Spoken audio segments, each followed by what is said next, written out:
Hello, I am Matthew James Osborne. I'm going to briefly go over my conceptual framework, which is secondary ELA teachers' experiences during the COVID-19 pandemic. First off, I'm going to be looking at 5 secondary ELA teachers during the various phases of the COVID-19 pandemic, specifically the different phases, including the return to face-to-face. The research tradition I'm adopting is narrative inquiry. In terms of the impetus for the study, found there's a need to document experience during these various phases.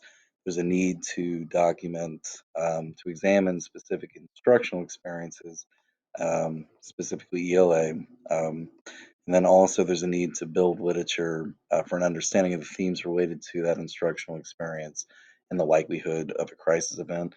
I included the graphic to the right there of my conceptual framework. However, I'll include a bigger version of it later in the presentation. In terms of my personal connection to the topic, first of all, my worldview, I do most closely align with constructivism, believing that an understanding of reality is socially constructed. A little bit of background: I've taught ELA at 2 different high schools since October 2011. And I've taught pretty much every grade level, but primarily freshman and sophomore students. In terms of my personal connection, my goals for this, I'm just genuinely curious how COVID-19 has affected secondary English instruction. I also do want to move into English education, potentially as a professor. In terms of my practical goals, I do want to contribute to the literature, even in a small way, surrounding this phenomenon from an ELA high school teacher perspective. And in terms of intellectual goals, I hope to expand, even in a small way, the understanding of how ELA high school teachers experience teaching during and after a crisis event. In terms of the literature review, there's a lot more literature than this, but the main ones represented in the graphic focus on both the topical and theoretical, topical research and theoretical frameworks. The four that I included in the graphic represent a pattern which kind of begins with virtual and hybrid teaching during the pandemic, kind of that initial change, leading to changes in teachers' work characteristics and teachers' well-being, which inevitably led to instructional complications during the pandemic, which affected teachers' psychological needs during that. The three interrelated theoretical frameworks I intend to utilize during the study are self-efficacy theory, subset of social cognitive theory by Bandura, self-determination theory, and narrative identity theory. My problem statement, I'm not going to read verbatim to keep this presentation short, but essentially one of the main gaps in the literature pertains to, first off, the various phases of the pandemic. A lot of the literature emerging right now is really focusing on that shift to the virtual instruction. There's also a lack of triangulation with some of the narrative inquiry studies that have been done. A lot tend to focus on personal experience. So there is a need to further narrative teachers' experience during this pandemic.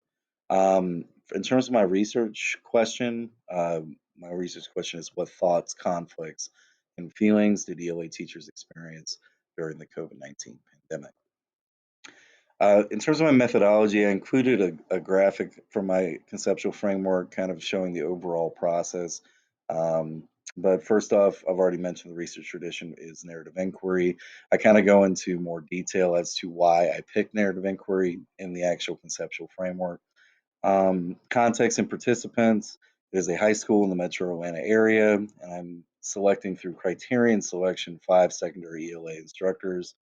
In terms of data collection, I'm conducting 3 rounds of semi-structured interviews, asking the participants to write a reflective narrative, as well as conduct a photo voice in which they are selecting photos that they took during the pandemic that they feel represent their experience, and then analyzing that. In terms of the data analysis, I'm going to be conducting a thematic analysis, starting kind of with familiarizing myself with the data and then open coding, followed by axial coding, and then the thematic analysis.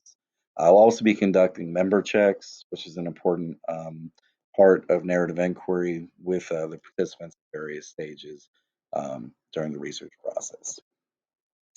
Hopefully, you can see I wasn't able to change the page orientation for just one slide. However, this conceptual framework in the class itself, you can also go and see this. However, this is the overall graphic, including the hopscotch model with all the information there.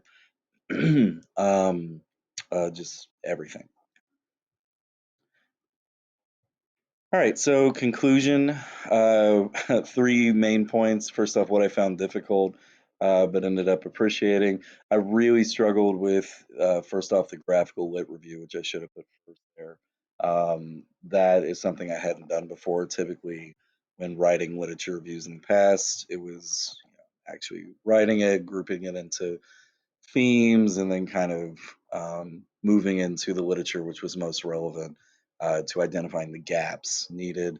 But I did find that very useful, especially in determining the three theoretical frameworks once we got the feedback back from Dr. Harim. The graphical representation was also pretty tricky, really narrowing down.